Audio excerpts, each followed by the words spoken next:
Hi, good morning, my dear students. Today we are going to start our fourth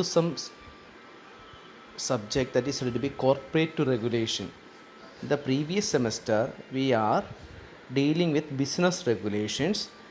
In the fourth semester, we are going to deal with the corporate regulation.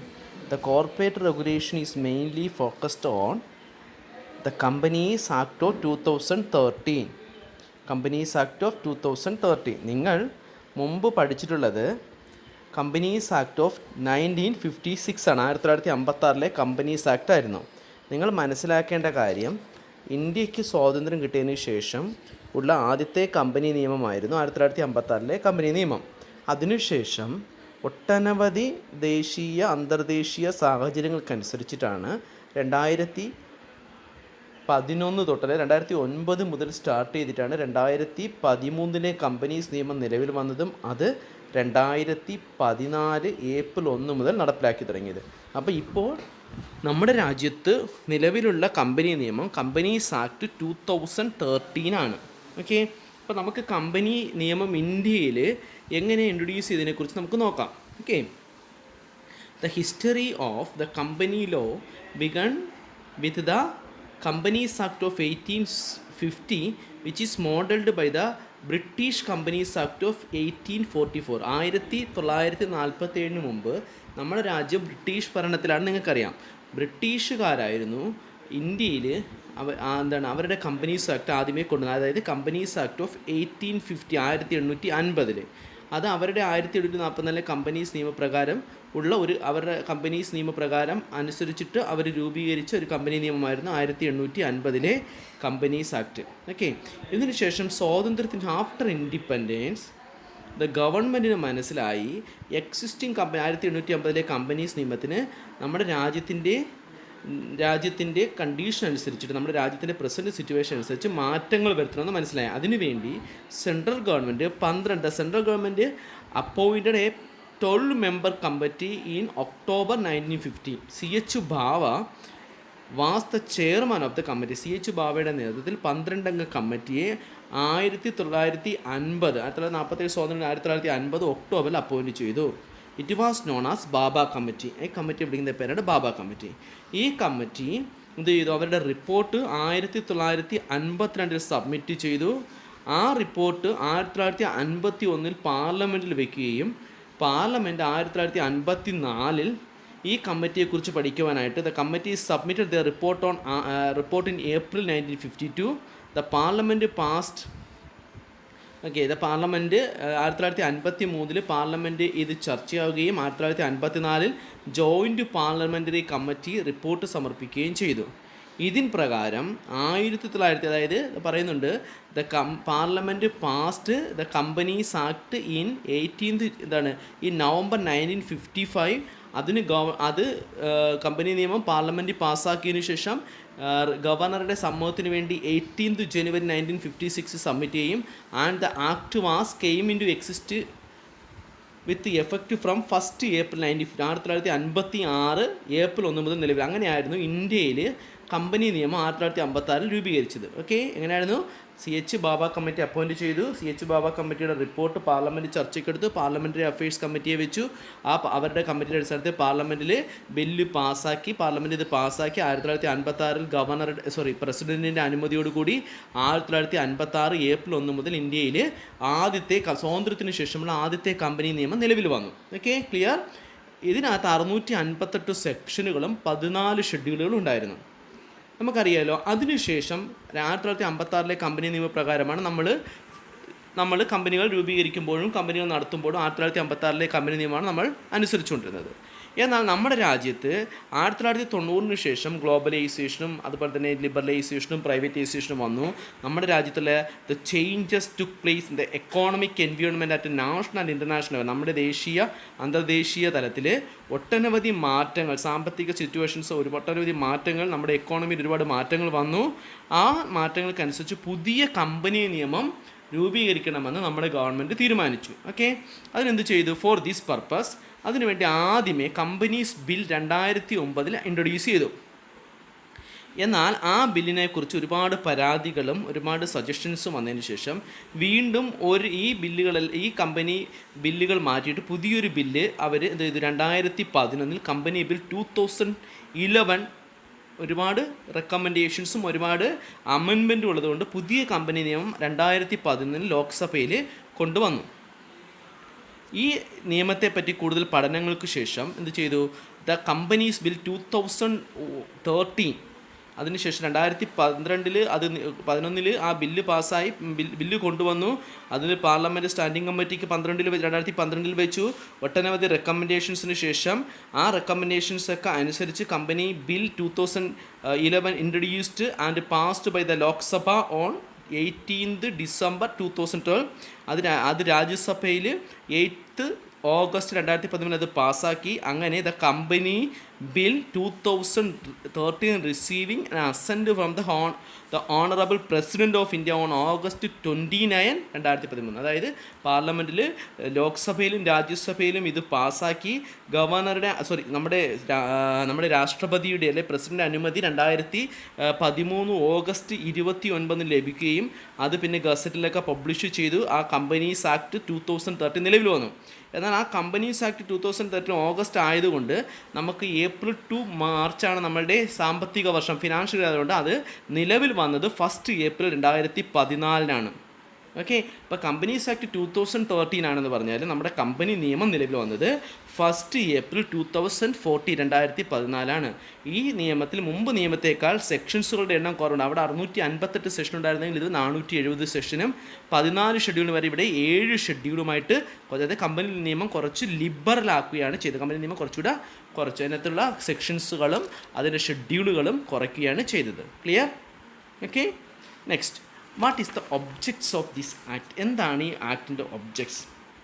നമുക്കറിയാം, ഈ ആക്ട്സിൻ്റെ പ്രധാനമായിട്ടുള്ള objective എന്ന് വെച്ച് കഴിഞ്ഞാൽ നമ്മുടെ ഈ പഴയ company നിയമത്തിലുള്ള സബ്സ്റ്റാൻഷ്യേറ്റീവായിട്ടുള്ള ഒരുപാട് പോർഷൻസ് ഉണ്ടായിരുന്നു.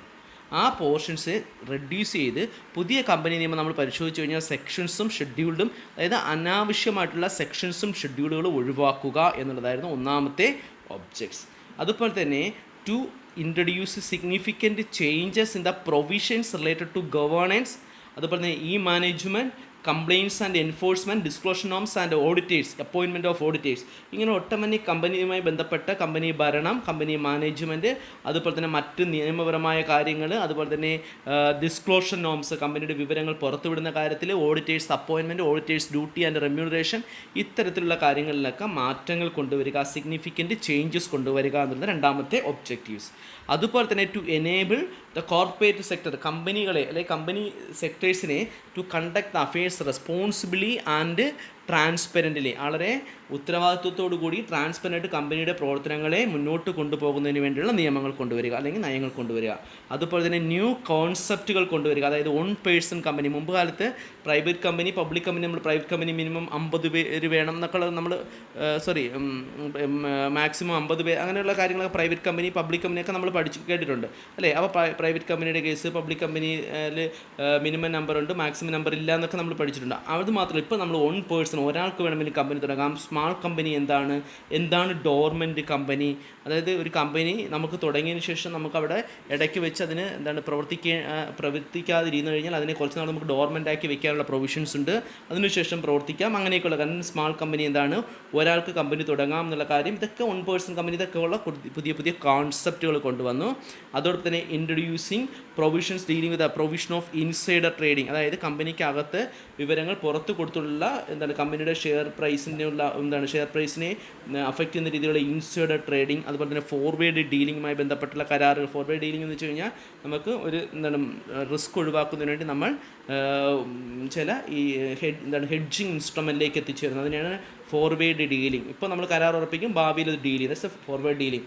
ഇത്തരം കരാർ അതൊക്കെ നമുക്ക് PG വരുമ്പോൾ പഠിക്കാനുണ്ട്. അപ്പോൾ ഫോർവേഡ് ഡീലിംഗുമായി ബന്ധപ്പെട്ട കാര്യങ്ങളെക്കുറിച്ച് കൊണ്ടുവരിക. അതുപോലെ തന്നെ introducing simplicity and flexibility in the formation and development, company രൂപീകരണത്തിൻ്റെ സമയത്തുമായി ബന്ധപ്പെട്ട് സിംപ്ലിസിറ്റി, ഫ്ലെക്സിബിലിറ്റി ഇതൊക്കെ കൊണ്ടുവരിക. നാഷണൽ കമ്പനി ലോ ബോർഡ് കൊണ്ടുവരിക. Company merger, amalgamation, take over, ഇതുമായി ബന്ധപ്പെട്ട നിയമങ്ങൾ കൊണ്ടുവരിക. എല്ലാം ഞാൻ ഈ സ്ലൈഡിൽ കാണിച്ചിട്ടില്ല, പക്ഷേ ഞാൻ പറയുന്നുണ്ട്. മെർജേഴ്സ്, അമാൽഗമേഷൻ, ടേക്ക് ഓവർ കൊണ്ടുവരിക. അതുപോലെ തന്നെ ഓഡിറ്റ്, കമ്പനി ഓഡിറ്റുമായി ബന്ധപ്പെട്ടും അപ്പോയിൻമെൻറ്റ് ഓഫ് ഓഡിറ്റുമായി ബന്ധപ്പെട്ടും ഓഡിറ്റേഴ്സിൻ്റെ റെസ്പോൺസിബിലിറ്റിയുമായി ബന്ധപ്പെട്ടുള്ള കാര്യങ്ങൾ കൊണ്ടുവരിക. അതുപോലെ തന്നെ company national financial reporting authority അതുപോലെ അങ്ങനെ ക്രിയേറ്റ് ചെയ്യുക. അതോടൊപ്പം തന്നെ ഗുഡ് ഗവേണൻസ്, കമ്പനിയിൽ നല്ല ഭരണം കൊണ്ടുവരിക. കോർപ്പറേറ്റ് സോഷ്യൽ റെസ്പോൺസിബിലിറ്റി ഇംപ്ലിമെൻറ്റ് ചെയ്യുക, നിർബന്ധമാക്കുക. കോർപ്പറേറ്റ് സോഷ്യൽ റെസ്പോൺസിബിലിറ്റി നിർബന്ധമാക്കുക. ഇത്തരം കാര്യങ്ങളായിരുന്നു കമ്പനി നിയമത്തിൻ്റെ, പുതിയ കമ്പനി നിയമത്തിൻ്റെ ഒബ്ജക്ട്സ്. ഓക്കെ, ഞാൻ ഇതുമായി ബന്ധപ്പെട്ട നോട്ടോടെ നിങ്ങൾക്ക് ഫോട്ടോ എടുത്ത് അയച്ചു തരാം. പുസ്തകം നിങ്ങൾ വാങ്ങുക. പഴയ പുസ്തകമായാലും സിലബസ് മാറിയിട്ടില്ല. എന്തായാലും നോട്ടോടെ നിങ്ങൾക്ക് ഫോട്ടോ എടുത്ത് അയച്ചു തരാം. Okay, next, what are the salient features of a company's act 2030? പ്രധാനമായിട്ടുള്ള ഫീച്ചേഴ്സ് വെച്ചാൽ 1% കമ്പനി, ഒരു 50 വർഷത്തെ നിയമമായിട്ട് മാറ്റി എഴുതി അല്ലെ. ഓൾഡ് ആക്ട് 1956, അതിനുശേഷം ഒരു 50 ഇയേഴ്സ് കഴിഞ്ഞപ്പോഴാണ് 2013 പുതിയ കമ്പനി നിയമം. ആദ്യത്തെ ഒരു പ്രൊവിഷനായിരുന്നു 1% കമ്പനി. ഒരു കമ്പനി തുടങ്ങാൻ ഒരാൾ മതി എന്നുള്ള 1%നും കമ്പനി തുടങ്ങാം. അതിനകത്ത് ഒരാൾ തന്നെ 1 ഡയറക്ടർ ആൻഡ് 1 ഷെയർ ഹോൾഡർ, അയാൾ തന്നെ ഷെയർ ഹോൾഡറായിട്ട് 1% കമ്പനി. അതുപോലെ തന്നെ കോർപ്പറേറ്റ് സോഷ്യൽ റെസ്പോൺസിബിലിറ്റി, അതായത് കമ്പനീസ് ആക്ട് പറയുന്നുണ്ട് ചില തരത്തിലുള്ള കമ്പനി, അതായത് പറയുന്നുണ്ട് ഒരു വർഷം 5 കോടിയിൽ കൂടുതൽ പ്രോഫിറ്റോ 1000 കോടിയിൽ കൂടുതൽ കച്ചവടമോ 500 കോടിയിൽ കൂടുതൽ നെറ്റ് വർത്തോ ഉള്ള കമ്പനികളെ സംബന്ധിച്ചിടത്തോളം, ഇത്തരം പബ്ലിക് ആണെങ്കിലും പ്രൈവറ്റ് കമ്പനി ആണെങ്കിലും അവരുടെ ലാഭത്തിൻ്റെ 2% അപ്രൂവ്ഡ് ആയിട്ടുള്ള കോർപ്പറേറ്റ് സോഷ്യൽ റെസ്പോൺസിബിലിറ്റിക്ക് വേണ്ടി, സാമൂഹ്യ ഉത്തരവാദിത്വത്തിന് വേണ്ടി സ്പെൻഡ് ചെയ്യണമെന്ന് പറഞ്ഞിട്ടുള്ള CSR നിയമം. CSR ഒക്കെ പഠിക്കുന്നുണ്ട്. അതിനകത്ത് പറയും, അതായത് 500 കോടിയിൽ കൂടുതൽ നെറ്റ് വർത്ത്, 1000 കോടിയിൽ കൂടുതൽ ടേൺ ഓവർ, അതോടൊപ്പം തന്നെ 5 കോടിയിൽ കൂടുതൽ ഒരു വർഷം ലാഭമുണ്ടെങ്കിൽ അവരുടെ പ്രോഫിറ്റിൻ്റെ 2% അവരെന്തിലേക്ക് മാറ്റി വയ്ക്കണം? ആവറേജ് 3 ഇയേഴ്സിൻ്റെ പ്രോഫിറ്റിൻ്റെ 2% അവർ കോർപ്പറേറ്റ് സോഷ്യൽ റെസ്പോൺസിബിലിറ്റിയിലേക്ക് വെക്കണം.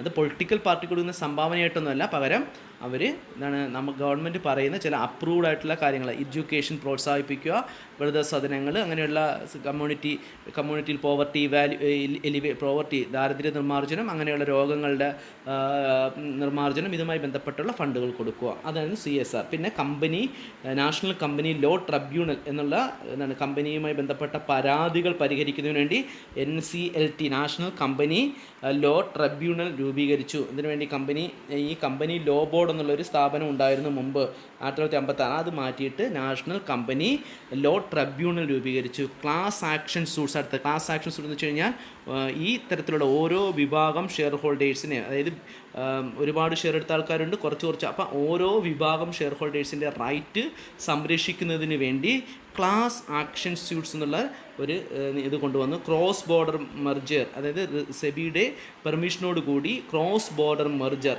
അതായത് ഒരു കമ്പനി മറ്റൊരു with prior permission from the RBI, own company can take over the companies in the foreign country, അങ്ങനെ ക്രോസ് ബോർഡർ മെർജർ. അതുപോലെ തന്നെ പ്രൊഹിബിഷൻ ഓഫ് ഇൻസൈഡർ ട്രേഡിംഗ്, അതായത് കമ്പനിയുടെ ഡയറക്ടേഴ്സിൻ്റെ സഹായത്തോടു കൂടി കമ്പനിയുടെ വിവരങ്ങൾ പുറത്തു കൊടുത്തിട്ട് ഷെയർ പ്രൈസിനെ അഫക്റ്റ് ചെയ്യുന്ന രീതിയിലുള്ള കച്ചവടം, ദാറ്റ്സ് ഇൻസൈഡർ ട്രേഡിംഗ് പ്രൊഹിബിറ്റ് ചെയ്യുക. അതുപോലെ തന്നെ ഓഡിറ്റേഴ്സിന് അവരുടെ ഉത്തരവാദിത്വം ഓഡിറ്റർ ഫ്രോഡ് കാണിച്ചു കഴിഞ്ഞാൽ 1 വർഷം മുതൽ 5 വർഷം വരെയുള്ള ഇംപ്രസൺമെൻറ്റ്, 1 ലക്ഷം വരെയുള്ള ഫൈൻ.